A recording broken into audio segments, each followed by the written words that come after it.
La democrazia è il punto d'arrivo a cui aspirano tutte le società. Eu combati um tipo de arquitetura que não exprimia o concreto armado. Pelé, como é que é viver aqui em Nova York, essa cidade onde te asfixia um pouco, né? Now I'm only depressed a certain amount of time, you know. L'orgasmo è l'orgasmo di tutto il procedimento rituale teatrale. Não é que não seja bom industrializar, tem que industrializar, mas é que a vida não se resume ao crescimento econômico e industrialização. La creatività è una sintesi tra fantasia e concretezza. Às vezes esmorece, isso é uma coisa que eu não consigo fazer esmorecer, porque eu tenho uma fé inabalável nesse país.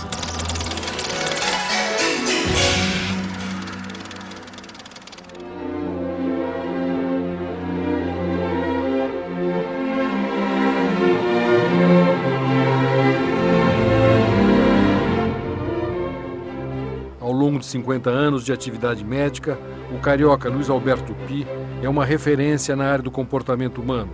Formado em psiquiatria pela Faculdade de Medicina da Universidade Federal do Rio de Janeiro e em psicanálise pela Sociedade Brasileira de Psicanálise de São Paulo, Py é também diplomado pelo Conselho de Ciências do Comportamento da Califórnia. Além de escrever para publicações científicas, seus livros e artigos para jornais e revistas populares aproximaram a psicanálise do grande público, com uma linguagem simples e descomplicada. No mercado editorial há 25 anos, Luiz Alberto Py tem 8 livros escritos e 5 deles frequentaram a lista dos mais vendidos. E foi sobre o relançamento de seu último livro, Amor e Superação, que iniciamos a nossa conversa no Copacabana Palace, no Rio de Janeiro. Eu acho que esse é um tema que não se esgota nunca, né? O amor e a superação, né? Verdade. Porque a gente sofre por amor, né? Todas as perdas que a gente tem, no fundo, são perdas de coisas que a gente amava, né? Principalmente as pessoas amadas, né? Então, nesse livro eu tratei disso, né? As perdas de parentes, de pais, filhos, etc. E depois, a principal, aquela que mais dói mesmo, que é a perda da pessoa que está do teu lado. A perda amorosa embora, é a que mais dói. É a que mais dói, que vai embora, né? E te deixa, e te dói na alma, na vaidade, porque você tem uma pessoa do teu lado que é a pessoa mais íntima, que te conhece melhor, e que de repente diz, não te quero mais. Quer dizer, ela diz, você não é tão bom assim quanto eu pensava que você era, né? O sujeito acorda de noite, não sabe porquê, né? Perde o sono. Não dorme, né? Passa por essas coisas, né? Cadê a outra metade? Você começa a se abraçar com travesseiros, né? Então, é realmente uma perda muito sofrida. E eu tinha escrito por um camarada que me escreveu falando desse tipo de perda, eu escrevi uma coisa que eu chamei de Conselhos para Recém-Separados. E tinha 6, depois acabou em 9 conselhos. Eram ideias assim para ajudar as pessoas a superar esse momento de perda. Porque ele é superável. A gente depois percebe que passa e que a gente reencontra alguém e que a vida não acaba ali. Mas quando está passando, é duro. Quando você está passando, você tem a impressão de que não vai passar nunca, né? Mas tem aquela... É importante dizer para quem está sofrendo assim, olha, isso vai passar, isso passa. Pode demorar, mas passa, né? E a outra coisa também você não merece isso, né? Ninguém merece ser chutado no dia. E às vezes né? você é melhor do que outra pessoa, né? Pois é. E não sabe. Nessa hora você se sente lá embaixo, né? Última das criaturas. Então, depois disso, que era, vamos dizer assim, era o foco mais importante do livro, eu escrevi uma parte sobre a perda de si mesmo, né? Que tem não só a perda de si mesmo, que um dia eu vou morrer, né? Mas também pela perda que você às vezes se distancia do seu próprio eu, você perde a noção de qual é o teu caminho, qual é o teu rumo, qual é o teu projeto de vida. Isso acontece muito durante a vida, né? Acontece, e você tem que correr atrás de recuperar isso, que é muito importante. Eu agora, por exemplo, estou às vésperas de fazer 72 anos. E a vida, para mim, ela se passa em ciclos de 12 anos. É como o horóscopo chinês, ele é um horóscopo anual, e ele, a cada 12 anos, ele se repete. Então, esse ano é o ano do coelho, o ano do gato, que é o meu ano. Então, faço 72. Então fico pensando assim, qual é o meu projeto para os próximos 12 anos. Isso é fundamental, né? Você pensar para frente. Claro, eu estou sempre pensando o que eu quero fazer agora. O meu projeto dos 60 era escrever. Eu publiquei de 60 até aqui 6 livros. Então, agora eu estou repensando o que eu quero escrever de novo, alguma outra coisa, onde é que eu quero morar, onde é que eu quero viver. Né? Tem meu trabalho de psicanalista, que eu não me afasto dele, porque me alimenta muito, sabe? O contato com as pessoas, com os problemas dos outros, ajuda a gente a esquecer dos nossos até. Né? E o que é mais recorrente no consultório de um analista? Tem 2 coisas básicas na vida de todos nós, que é amor e trabalho. Né? Amor, sim, básico e principalmente é o parceiro, né? A pessoa que está do teu lado. E o trabalho. Então, você tem que buscar nessas 2 coisas a tua felicidade, né? E eu digo que tem um tripé na vida. O tripé a gente se aguenta no trabalho, no amor e nos amigos e família, que é o terceiro pé, que é onde você, às vezes, tem que recorrer porque os outros vão mal, né? E as pessoas no consultório falam de amor e de trabalho, né? Eles me procuram porque estão sofrendo. Quem vai no meu consultório é porque está sofrendo. Depois a gente aprende juntos que tem uma coisa melhor do que simplesmente lidar com o sofrimento, que é se aprimorar. Eu sempre proponho isso, olha, nós estamos aqui para melhorar, para ser cada vez melhor. E isso é possível. A gente tem essa meta, vamos dizer assim, né?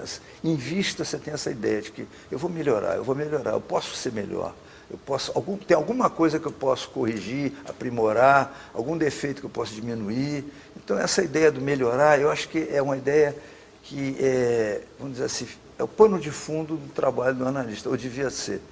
E então, no fundo, levantar a autoestima do outro também, né? A autoestima é básico. Para mim, a grande questão, o grande eixo da saúde mental é a autoestima. Então, acho que na psicanálise a gente tem que reforçar a autoestima. E eu falo reforçar e recuperar, porque eu acho que a gente nasce com autoestima. Quer dizer, a gente, nosso primeiro momento de vida, nós somos irracionais, animais irracionais. A gente vai tomando a razão aos poucos, né?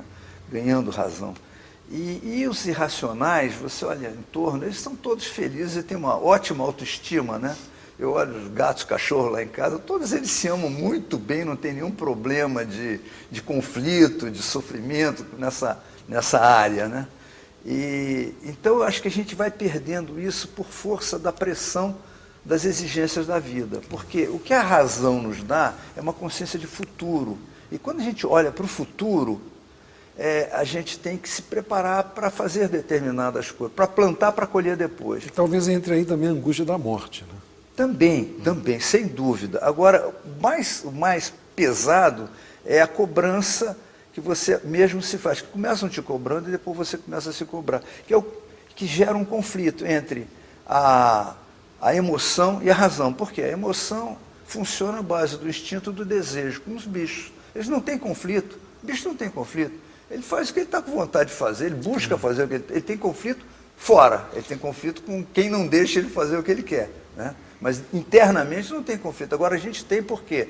Porque na hora que a gente tem vontade de fazer alguma coisa, vem a razão e diz, não pode fazer, não pode comer demais, tem que dormir, tem que tomar banho, tem que ir para o colégio, vai aprender, tem que trabalhar, tem que ganhar dinheiro, né? Então começa o tem que a razão, com toda a razão, coloca para o nosso impulso imediato, para a nossa emoção. E aí, se você não conseguir harmonizar a razão com a emoção, você está em conflito permanentemente. A todo momento, você tem um desejo de fazer uma coisa e a razão tem uma vontade que te diz, olha, não a razão ou as leis, né? Ou digamos, né? As leis, que a gente tem que obedecer.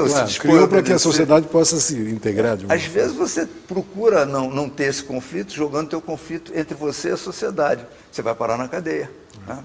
Então, é um bom lugar para quem não quer ter conflito interno e joga o conflito para fora, né?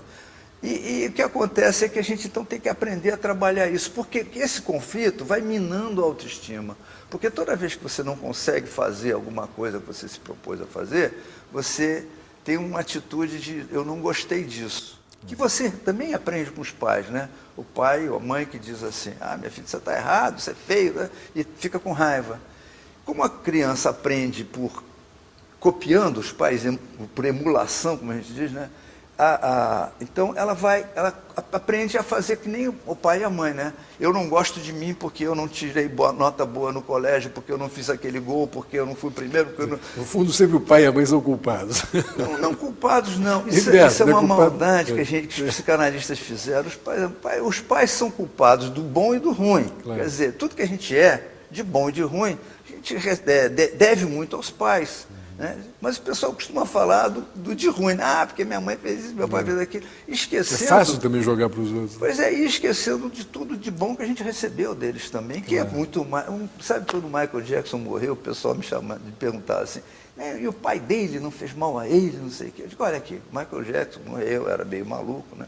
Era um freak, né? Mas, por outro lado, era um artista espetacular. Se o pai ajudou ele a ser um artista, mas prejudicou ele na vida pessoal, o pai deu coisas boas e ruins. Não pode só culpar o pai pelo que ele tinha de ruim. Tem que dar um mérito pelo que tinha de bom, né? Agora, Pi, voltando para o objeto do nosso livro, né? O que é a paixão?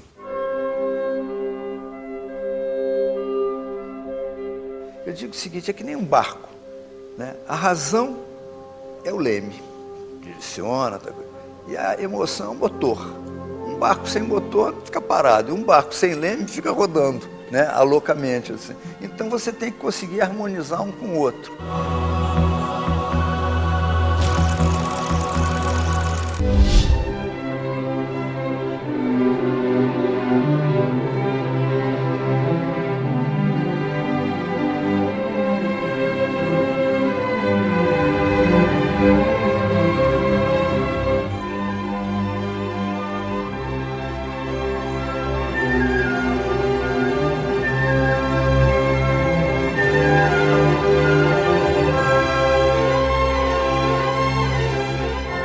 Voltando para o objeto do nosso livro, né? O que é a paixão? Paixão. Paixão é aquilo que nos acomete, né? É verdade que o Freud dizia que é um estado próximo da loucura? Porque é muito distanciado da razão. A paixão é quando a emoção te domina, né? E aí você tem que procurar, de novo, essa harmonia entre razão e emoção. Eu digo o seguinte, é que nem um barco, né? A razão é o leme, direciona, e a emoção é o motor. Um barco sem motor fica parado, e um barco sem leme fica rodando, né, loucamente. Assim. Então você tem que conseguir harmonizar um com o outro. Né? E a paixão é que te diz assim, a emoção, vamos para lá, é isso que eu quero. Meu projeto de vida tem que ser encontrado através da paixão. Né? Eu gosto disso, eu quero aquilo. Né? E a gente tem vários projetos de vida, tem projeto amoroso, tem projeto profissional. E a razão é aquilo que vai te dizer, olha, vai por aqui para chegar lá, chega por aqui, olha, isso aqui você está querendo demais, você está se exigindo muito. Então, a razão, se ela entra nessa harmonia com a emoção, te ajuda a construir uma vida mais bem realizada, vamos dizer Agora, assim. A paixão amorosa, ela dura um certo tempo, até porque senão a pessoa não aguenta, porque a paixão demanda muito, consome muito, né? Depois, da paixão para o amor, como é que é esse caminho? Eu acho que não é um trânsito muito difícil, não. O que eu acho é que tem um problema, homem e mulher, aí, que é complicado de resolver. Quando o homem se apaixona e ele começa a buscar conquistar uma mulher, ele faz um esforço extra. Né? Manda flores, telefona todo dia, manda 10 e-mails por dia, enfim, eu digo que ele está andando em primeira. À medida que ele vai conquistando, ele passa a segunda, passa a terceira, passa a quarta, vai em velocidade cruzeiro em quinta. E a mulher começa a se ressentir, não é mais aquele cara todo apaixonado. Ou vice-versa também, às vezes. Ou vice-versa também, né? Quer dizer, mas é mais comum a queixa feminina. Ele, antigamente, dava tanta atenção a mim, agora você quer saber de futebol. Claro, porque quando você começa a se apaixonar por uma mulher, você larga o teu time de coração, porque o teu coração está todo voltado para ela. Né? Mas quando ela já está ali, já está tudo dominado, né? Deixa eu ir ver o meu jogo de futebol, fica aí que eu vou ver o futebol. E aí começa a ter uma certa encrenca, né? A mulher é mais devotada à relação amorosa do que o homem. Mesmo a mulher de hoje, você acha? Mesmo, porque tem uma coisa que é instintiva nisso. Quando começou essa questão da liberação feminina, e a gente se dizia muito, não, mulher é igual ao homem, não sei o quê, E eu comecei a perceber, até pelo consultório, pelas minhas relações de vida, etc., que não é, tem uma diferença que é crucial. A mulher é muito mais voltada para o relacionamento e o homem é mais voltado para o sexo. E isso não é a mulher e o homem, os animais são assim, porque as fêmeas cuidam da prole, então as fêmeas têm um senso de família, de procurar manter o macho junto para ajudar, né? E o macho é movido, é todo guiado pelo sexo. Então, os bichos são assim também. E nós temos esse lado animal, e sexo é uma coisa muito animal. Então, paixão, sexo, é tudo muito comandado pelo instinto. E os instintos masculino e feminino são diferentes, assim, desse jeito que eu estou falando. E isso não é uma ideia que eu tirei da minha cabeça. Isso aí tem uma área de estudo chamada psicologia evolucionista, que estuda as características emocionais, psicológicas das pessoas, à luz das teorias do Darwin. E ficou muito claro para eles, né, a diferença que havia entre machos e fêmeas, né, em termos de atitude para com a relação, atitude para com o viver, né?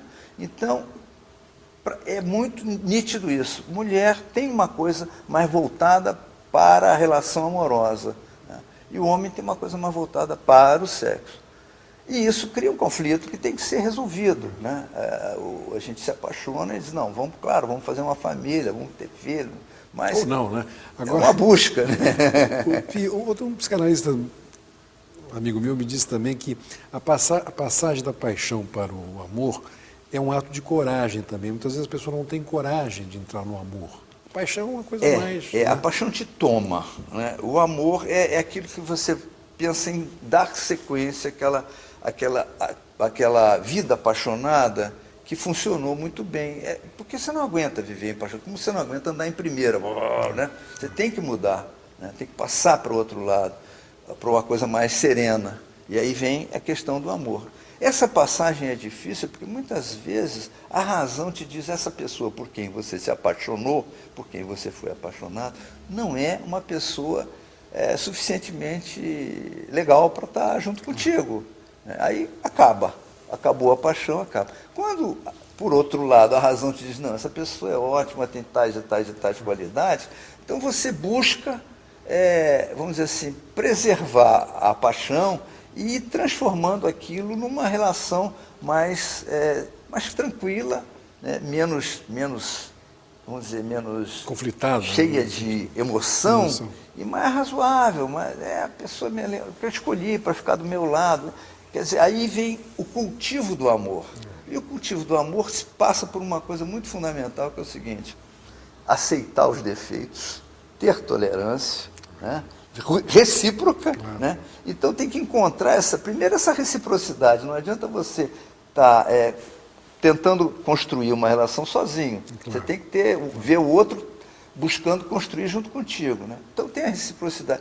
E nisso, perdoar, entender, aceitar defeitos, tudo isso são atitudes muito fundamentais para dar um alicerce para esse amor poder ser construído, né?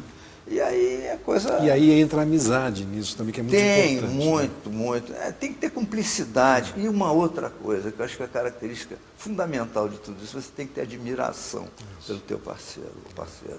Admiração é básico, porque a admiração é que vai te dar a vontade de ficar junto, a vontade de manter aquela paixão, porque a paixão vem avassaladora de qualquer maneira, mas a razão começa a te dizer, não, vamos levar isso adiante, vamos levar adiante porque essa pessoa é muito bacana, é legal, ela tem tais e tais qualidades, que são aquilo que vai, vamos dizer assim, compensar os defeitos. O defeito é o preço que a gente paga pela qualidade.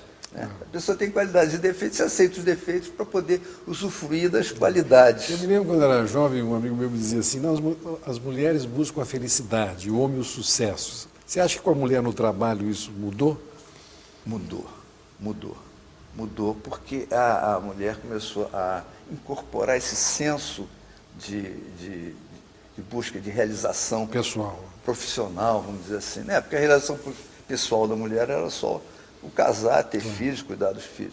Acho que mudou porque nós, seres humanos, temos uma plasticidade muito maior do que os bichos. Então a gente não está limitado pelo instinto, não está aprisionado ao instinto. Então a mulher é capaz de assumir coisas que são masculinas, incorporar atitudes, qualidades e maneiras de sentir e pensar masculino, da mesma maneira que o homem incorpora coisas femininas. Então há a possibilidade de intercâmbio de papéis. Isso é muito importante. Então a mulher, na medida que ela foi ganhando essa liberdade essa desenvoltura para a vida profissional, etc., ela fez isso exatamente por causa dessa capacidade que nós, seres humanos, temos de ser mais plásticos, de ter uma razão que interfere nas nossas emoções. Então, embora o instinto feminino seja um instinto maternal, ela desenvolve uma capacidade, um desejo, um interesse pela vida profissional, e o homem, vice-versa, começa a desenvolver mais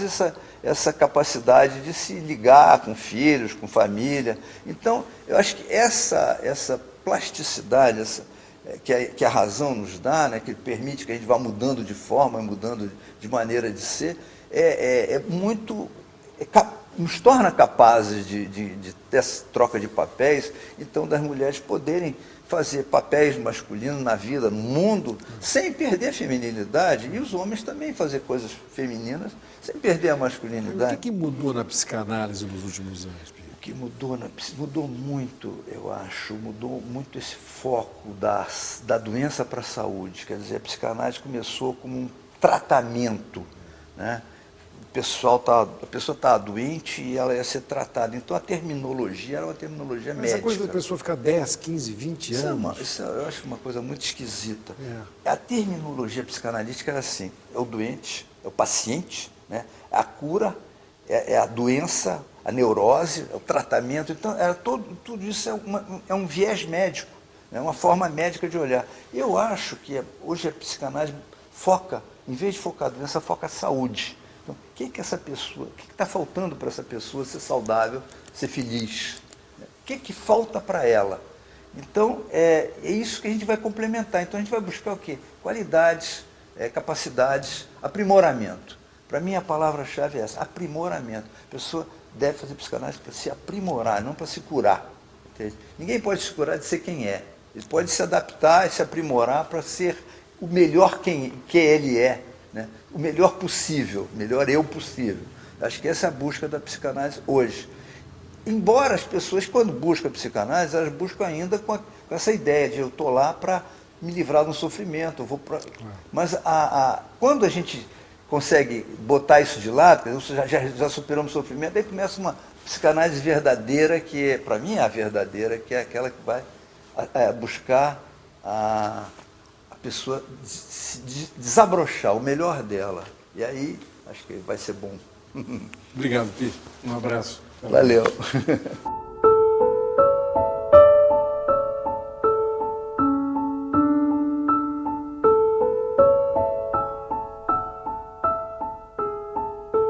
Viviane Mosé nasceu no Espírito Santo. Ela é mestra em Filosofia e Ciências Sociais, formada pela Universidade Federal do Rio de Janeiro. Autora de vários livros, suas palestras e cursos sobre comportamento e filosofia são sempre muito concorridos. Atualmente, ela tem uma coluna diária na Rádio CBN, ao lado do acadêmico Carlos Heitor Coni e do jornalista Arthur Chechel, e o seu blog é um dos mais acessados. Viviane acaba de lançar o seu mais novo livro, O Homem que Sabe, um interessante ensaio sobre a conturbada relação do homem com o mundo que ele mesmo criou e a consequente mudanças de valores que caracteriza o mundo contemporâneo. E foi sobre o seu novo livro que conversamos no Copacabana Palace, no Rio de Janeiro.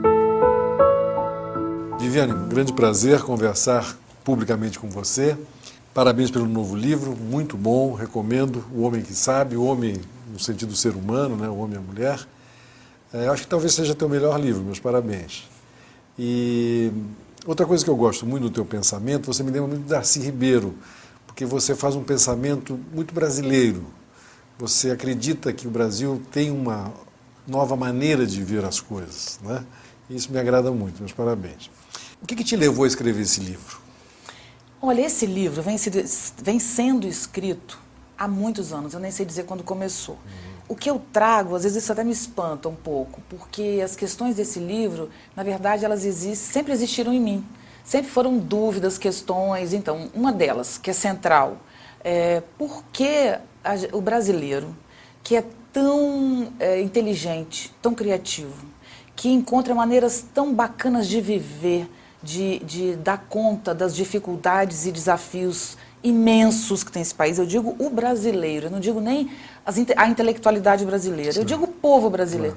E aí, por que essas pessoas não têm configurado de alguma maneira o seu pensamento? Quer dizer, o que essas pessoas pensam? O que é o pensamento brasileiro, do povo brasileiro? E aí o Darcy Ribeiro é realmente um grande parceiro nisso. Quando eu conheci o Darcy Ribeiro com, sei lá, 18 anos, eu conheci o Darcy Ribeiro em palestras e acompanhei muito a trajetória dele, o Darcy falava de um brasileiro muito bacana, que na época dele era uma visão do Darcy, era uma perspectiva que ele tinha sobre o Brasil, mas não era uma realidade. Então, 30 anos depois, eu vou numa homenagem no Teatro Municipal e assisto um grande vídeo sobre Darcy Ribeiro.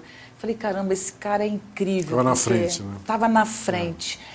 E rapidamente, o que eu acho disso tudo? Tem um ponto que eu acho fundamental, que ele diz o seguinte: nós somos uma mistura que tem várias coisas bacanas, mas uma delas que ele ressalta é a nossa capacidade de convivência, que vem especialmente dos índios, mas também dos negros e dessa própria junção que a gente fez. A gente está indo para uma sociedade, já está numa sociedade que é caracterizada pela rede. E quem tem poder na rede hoje? Quem tem poder no mundo é quem tem poder na rede. E quem tem poder na rede é quem é capaz de produzir conexões, e informação, vínculos. Né? Exatamente. Informação, né? Transformar a informação e o conhecimento, pensar a informação e transformar em conhecimento, e conectar-se, ou seja, vincular-se ao outro. É uma sociedade da colaboração. Quem no mundo, na minha opinião, modesta e apaixonada pelo Brasil, quem no mundo melhor sabe de conexão? Quem melhor sabe de conviver com as diferenças e outra coisa, sabe lidar com o sofrimento. Essa coisa interessante que você está falando, estou me lembrando do Fernando Barbosa Lima, que foi meu sócio, grande jornalista de televisão, que não está mais aqui. E o Fernando falava uma coisa interessante, dizia assim: os americanos inventaram na televisão o plano americano. O plano americano é um plano aberto.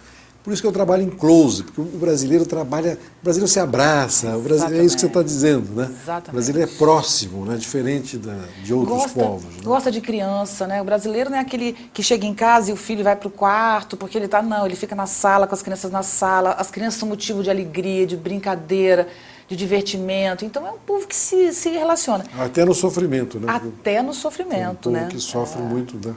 Agora, tem uma coisa interessante nessa história do sofrimento, que é, nós ficamos alijados do grande processo. Quer dizer, a gente foi terceiro mundo, eu brincava de dizer que era quinto mundo, esquecido do mundo durante muitos anos. Em função disso, quem estava no domínio, os americanos e europeus, né, de uma maneira bem genérica, sim, mas eles estavam no pensamento dominante, no modelo dominante. Quando esse modelo dominante se desfaz, e o que eu coloco no livro, que é um modelo de raciocínio, é um modelo de subjetividade, é um modelo cultural que a gente construiu. De dominação. De dominação, sem dúvida nenhuma. Quando esse modelo cai, quem se favorece dele é o terceiro mundo, porque não foi colonizado. Então nós não temos um corpo racionalizado, nós não temos uma racionalidade elaborada, não temos. Como você falou, não foi colonizado, mas nós somos muito colonizados de um lado também, né? Fomos, mas não no intelecto. O nosso povo ficou sem estudar, sem saber. Nosso povo foi para a escola nos últimos 30 anos, né? Nos últimos 50.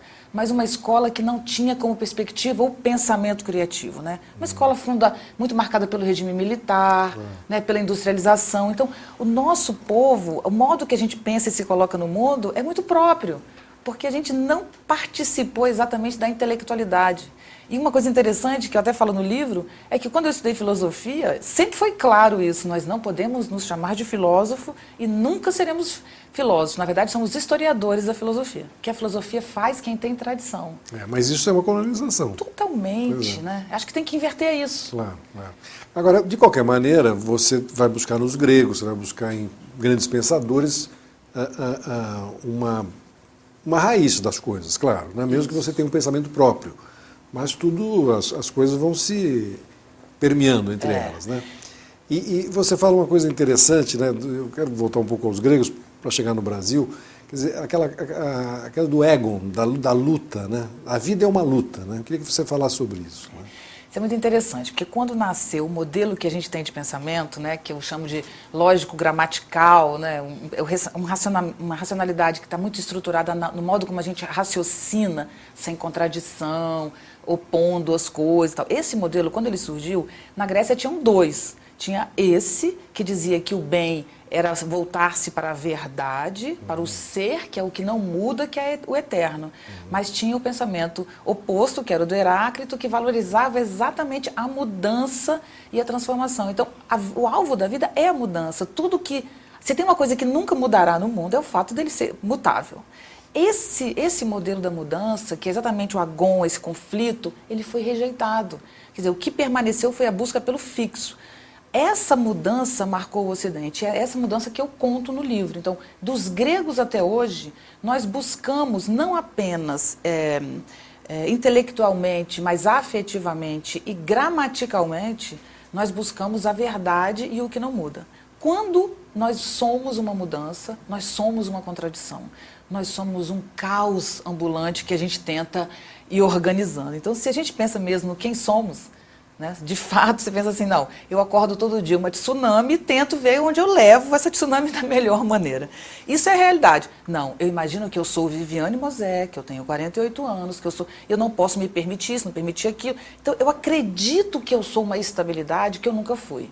E isso produz não apenas uma sociedade medicada, né? Nós temos uma sociedade que, segundo a Organização Mundial de Saúde, a maior doença do século XXI é a depressão, o uso de drogas em excesso, então a gente se perdeu no processo. Você quer dizer que no sentido do ser humano se aceitar, nesse sentido, que a gente tem que se aceitar mais, não se cobrar tanto também? Exatamente. Na verdade, nós somos eternamente tentativas e modelos, que a gente tenta acertar e tenta conquistar. Uma frase do Nietzsche que eu gosto muito, que do Zaratustra, que o homem é uma corda estendida entre o animal e o homem que se supera, o super-homem, o que vai além.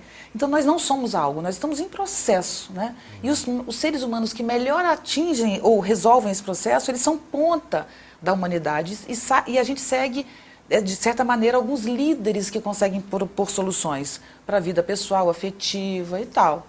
Mas o mais difícil disso tudo é que nós negamos o processo, nos estabelecemos como filhos de Deus, imagem e semelhança de Deus. Eu não trato, infelizmente, a Idade Média, porque não deu tempo, que é um período muito específico, a importância da religião judaico-cristã nisso, né, que é enorme. Porque a religião quis dar um jeito nesse sentido, né, do pensamento. Né? Salvou a gente. Né? Se você, Roberto, fica assim, não, você está sofrendo porque você muda muito, mas você terá um paraíso que salvará você. Isso é muito nefasto, né? Porque, na verdade, a gente tinha que conviver bem com o que tem aqui. E como é que esse ser humano lida com a liberdade, por exemplo?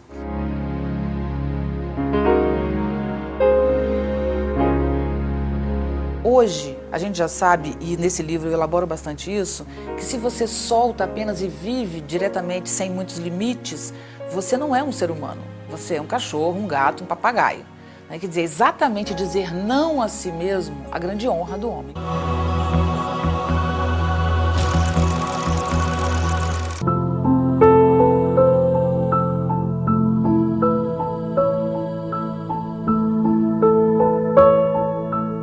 No teu livro, como é que esse ser humano novo lida com a liberdade? Liberdade é também um dos temas desse idealismo. A gente pensou na década de 70, quer dizer, eu tenho 48, década de 70 eu ainda era pequena, mas o início de 80 ainda era 70 no Brasil, né? O início de 80 era ainda muito marcado pela década de 70. Então, na minha época de adolescente, ser livre era fazer tudo que você tem vontade, era deixar tudo brotar.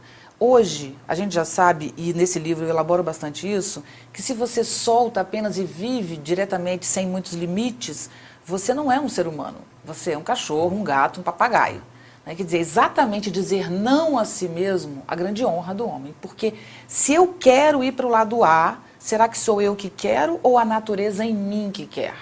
Então, se é a natureza que me manda, por exemplo, o desejo sexual imediato, a realização imediata da sexualidade não é um desejo meu, é o desejo da reprodução das espécies. Então, liberdade é dizer não ao desejo imediato, que é o da reprodução das espécies, e elaborar isso em desejo, focar isso para um homem específico, um tipo de gente, um tipo de gosto. Então, isso é interessante. Então, a gente tratou, até a década de 70, a lei e o não como um problema. Mas a lei é aquilo que cria na gente a hidrelétrica, que eu chamo, somos seres hidrelétricos. Um rio que corre só corre. Quando você impede o rio de correr, é muito desagradável, porque muita gente sofre. Exatamente. Só que aquela coisa acumulada vira hidrelétrica, pode virar com o trabalho humano. Então, dizer não é a maneira de guardar a sua energia para você investir em algum lugar. Esse é um tema interessante, porque os desejos, no fundo, também movem o ser humano, né? Exatamente. Você dizer não a um desejo não é fácil, né? E, ao mesmo tempo, é uma educação você dizer não ao desejo. Exatamente. Não é? Eu tenho mania de dizer, por isso que eu brinco que eu estou dando curso para noiva, porque eu adoro esse tema, e muito pouco falado, que é o desejo não nasceu para ser realizado, ele nasceu para ser potencializado. O desejo é o que te potencializa. Desejar nos faz bem. Não é realizar que nos faz bem. Nem sempre. Nem né? sempre. Nem sempre. Claro que sem exagero, né? Senão Claro. a gente vai viver trancado. Não. Mas os desejos, quando eles se realizam, eles não são tão importantes quanto o período anterior em que a gente desejava. Então, por que realizar todos? Por que não escolher alguns e realizar muito bem, né? Que eu acho que esse é o caminho do contemporâneo, assim, você focar mais, né? Ao invés de sair atirando para todo lado. Isso, na verdade, remonta à liberdade, né? Porque quando você se sente livre, a sociedade deu um jeito, né, com a própria instituição do casamento e outras, criou uma certa barreira para as pessoas, né? Senão virava uma bagunça também. Exatamente. Né? Porque é difícil você, desculpa te interromper, mas é difícil você... porque você está fazendo uma intelectualização de alguma coisa, né? Mas quando você está sentindo alguma coisa, nem sempre você intelectualiza aquilo, você pega e faz, né? Aí é que vem a cultura ajudando, porque esse é um sofrimento humano de sempre, é uma ferida trágica que a gente tem. A gente sempre sofre isso, vem aquele impulso que é da natureza e você tem que cortá-lo para potencializar uma ação. Então, isso é dolorido, sempre é dolorido. Aí, o que o Nietzsche fala disso de uma maneira muito interessante, o modo como ele elabora essa questão é esse incômodo é próprio do humano, porque os outros animais eles já vêm com muitos mais instintos, então ele não tem que dizer não ele mesmo, não sofre, ele já diz não, porque é instintivo. O nosso não, você tem que olhar para o seu desejo e dizer não vou realizar, cortar a si mesmo, né? Isso é muito angustiante, mas ele diz, assim como o homem é um ser moral, porque ele tem esse modo, né, de lidar com o sofrimento, ele também é um ser que cria. Então, a criação, que não é só arte para o Nietzsche, arte-produto, é a criação do humano comum, é a criação em si presente em todo ser humano e na própria vida, ela é o contraponto da dor que a gente vive em ser um ser limitado e ter que se limitar e tal. Mas nós não valorizamos a criação, a arte, o transbordamento da vida, né? Então, nós somos seres tristes, porque a gente tem a tristeza do corte, do desejo, e não temos a compensação de ser um ser estético, que eu falo muito no livro. O que é ser um ser estético? É elaborar a sua capacidade de sentir o mundo. Então, por um copo d'água, né? Você pode, num gole d'água, se embriagar. Isso é uma beleza. Isso é uma e ser feliz, e transbordar de alegria. A primavera, na Europa, né, que é muito frio, né? Então a chegada da primavera é chamada de embriaguez. Né? Então a gente podia se embriagar com o ato de viver. E aí quando sofre, né, é uma compensação. Não, nós não olhamos, a gente só olha para dentro. E o ser humano, quer dizer, passa não só momentos, ou dias, ou às vezes anos de uma certa felicidade, depois cai numa fase difícil, né? É essa luta que a gente estava dizendo sempre, que a vida é uma luta, né? A vida é uma luta. Não desistir que é importante, né? A vida é uma luta. A vida tem um grau de sofrimento que eu considero talvez insuportável, por isso que a arte é necessária, insuportável, que é o ser humano é o único ser que sabe que vai morrer. Assim que eu começo o livro, esse ponto duro, né? Mas ele é o único ser que sabe que vai morrer. Então, por isso, ele, ao mesmo tempo que ele sabe do limite, ele sabe o ilimitado. Então, eu tenho uma maneira de falar isso que é, imagina o que é você ser um ser humano tão pequeno como somos, menores que uma formiga no universo, né? Um grão de areia. Mas, no entanto, você tem consciência do infinito. É como se cada um de nós, quando se sensibiliza, está vivendo, sabendo que vai morrer e que o mundo é infinito. Então, é muita coisa para a gente suportar. É como se a gente carregasse o mundo nas costas, a angústia da humanidade nas costas. É muito intenso. Viver é muito difícil. Viver é um talento que anda raro, porque a gente tem que ter esse talento, desenvolvê-lo, né? Mas contam pra gente que tudo bom, tudo bonito, tudo lindo. É só você ser bonito, forte, corajoso, inteligente, que dá certo. E rico.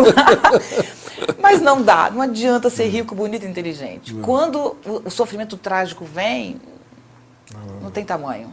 Bom, tudo isso que você está falando, Viviane, quer dizer, o sujeito também pode ir para o cinismo, né?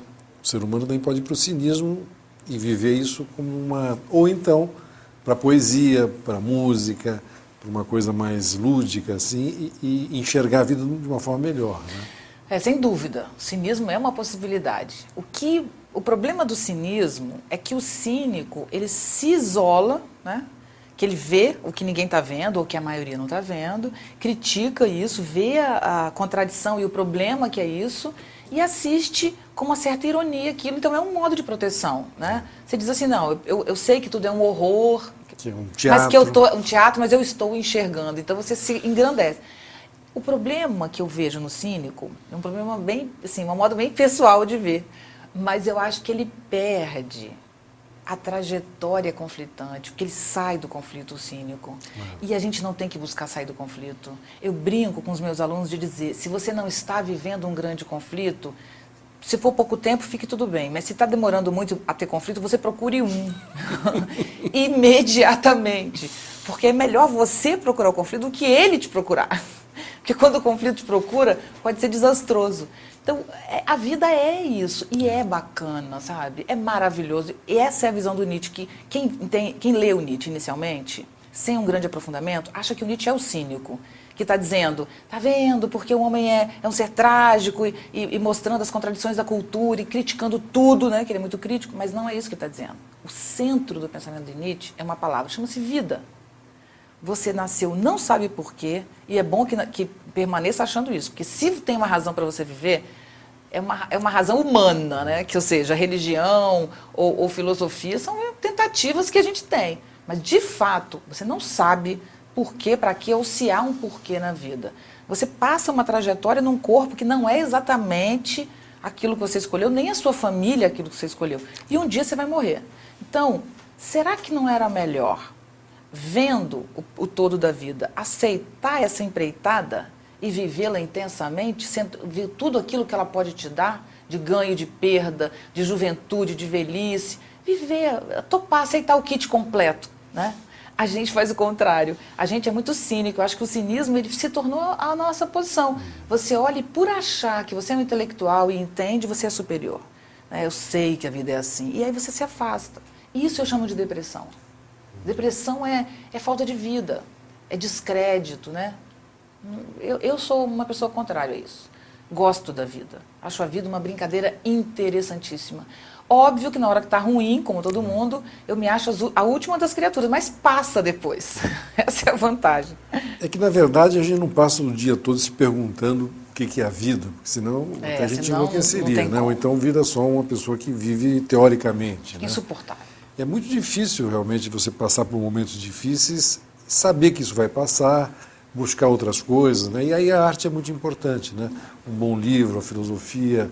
A filosofia pode ser simples também, né? Não precisa ser. Você tem procurado fazer com que a filosofia seja para todos, né? Aí a gente cai nesse tema maravilhoso que é a educação, né? Na verdade, tudo isso que você disse se reduz a uma coisa simples, que é, se você numa escola valoriza tanto o desenvolvimento intelectual, que é fundamental, aprender a língua portuguesa bem, aprender a raciocinar, ser um bom leitor, ler o mundo a partir dos livros, como diz Paulo Freire.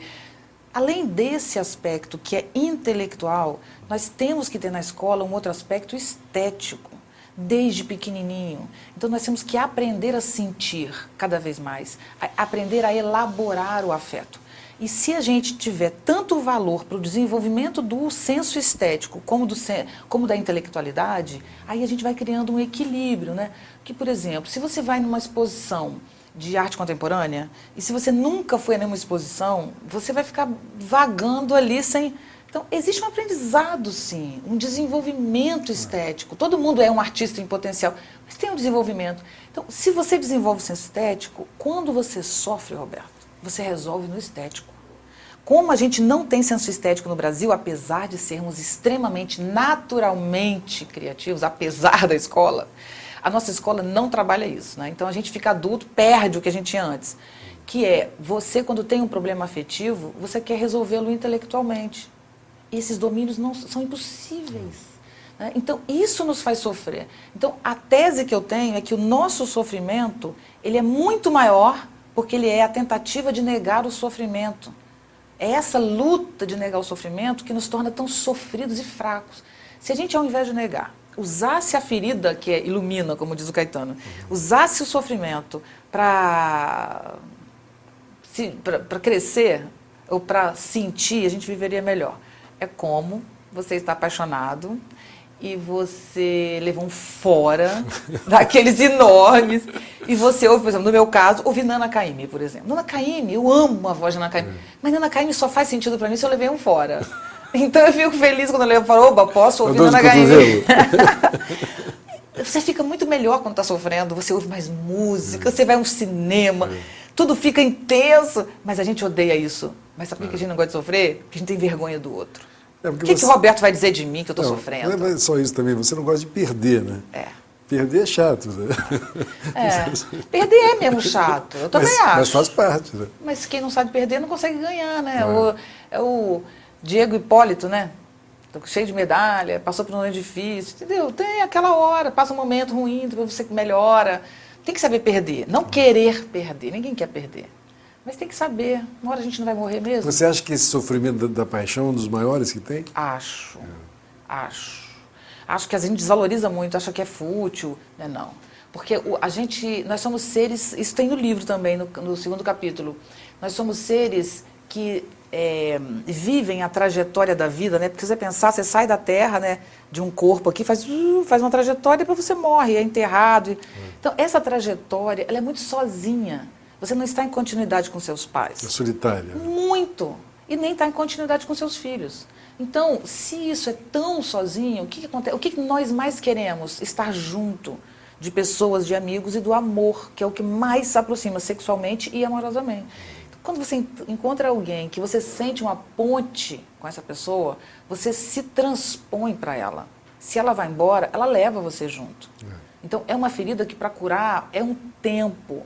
Agora, daí, muitas pessoas, em função de uma dor amorosa, construíram obras, não apenas de arte, mas de arquitetura, de educação, né? Mas o melhor de tudo é que você pode se apaixonar muitas vezes na vida também. Muitas vezes na vida. Então, essa é a vantagem da saber mudança. que isso passa, né? Você encontra outra pessoa, né? Quando você está vivendo, às vezes você pensa que não, né? Mas é um equívoco. Tem uma ideia do Borges, né, do Jorge Luiz Borges, argentino, que eu gosto muito, que ele ficou cego e ele tem um poema, Elogio da Sombra, que eu adoro muito, mas em geral ele fala coisas desse tipo, que foi quando eu fiquei cego que eu aprendi a ver. Ou seja, se você está enxergando, que importância tem esse fio aqui? Nenhuma importância. Esse papel aqui, que importância? Nenhuma importância. Agora, quando você perde a visão, é que você vê como vale o ato puro de ver. Que é o que eu acho que acontece com a vida. A gente não valoriza a vida, ela se torna um valor de nada. Aí você fica doente, né? Exatamente. A vida não tem valor, porque para você viver, você tem que estar apaixonado, ou comprando algo novo, ou viajando, ou alguma coisa. O ato puro de viver não tem valor. E aí fica doente. Uma noite no hospital e você olha para a janela e morre de inveja das pessoas que apenas podem andar na rua livremente. Na verdade, as coisas mais simples, as coisas mais que estão na sua frente, né, é que valem, né? As coisas mais simples são as que valem. E essa modéstia é que a nossa maturidade da civilização tem que trazer. A gente passou pela adolescência, na modernidade, que queremos tudo, né? Vamos acabar com a morte, né? Vamos acabar com a velhice, vamos acabar com o sofrimento. Ninguém pensou onde ia colocar todo mundo morando, né? Onde essas pessoas vão morar, se ninguém mais morrer. Ninguém pode nascer em algum momento. Então, esse sonho, né, do cientista moderno, que ele vai fazer felicidade, a ciência vai resolver a dor do corpo. A gente sonhou, no final do século XIX, a gente achava que... A gente sonhou demais, uma viagem. E hoje, cada dia cai na nossa cabeça um pedaço do sonho que o John Lennon anunciou, mas que é um sonho científico moderno, né? Ou seja, desafios ambientais, o que fazer com as aposentadorias, estamos numa sociedade protegemos tanto a vida no sentido de não morrer, né? Que hoje temos velhos demais, não podemos sustentar. Quer dizer, na verdade, você vive para você, mas na verdade você tem que viver para todo mundo, porque todo mundo vive no mesmo espaço, né? Exatamente. Essa é a ideia da rede, a conexão. Eu não posso dizer assim, eu cuido do Rio de Janeiro porque eu sou cristã, porque eu sou católica, porque é o certo, ou eu cuido do rio porque eu sou boa, eu sou ética, eu sou inteligente. Não, eu cuido do rio porque eu sou o rio. Se eu não cuidar do rio, eu não cuido de mim, porque eu não sou carioca, eu sou capixaba, eu adoro o rio. Eu sofro quando o rio sofre, e eu sei que o carioca sofre. Claro. Né? Se você sofre porque tem uma enchente, então que não tenha uma enchente. Esse vínculo a gente está aprendendo. E hoje você vendo tudo, porque hoje você vê a guerra lá, aqui, né? Você vê no minuto, né? Essa de Queiroz que dizia que dói mais uma dor de dente que uma guerra na China, né? No sentido que o que você sente perto de você é muito maior, né? Sem dúvida nenhuma. E hoje está tudo no dente, né? É quase como se a China hoje estivesse no nosso dente. A gente sabe tudo de todo mundo o tempo inteiro. Muito obrigado, professora. Eu que agradeço. Obrigadão.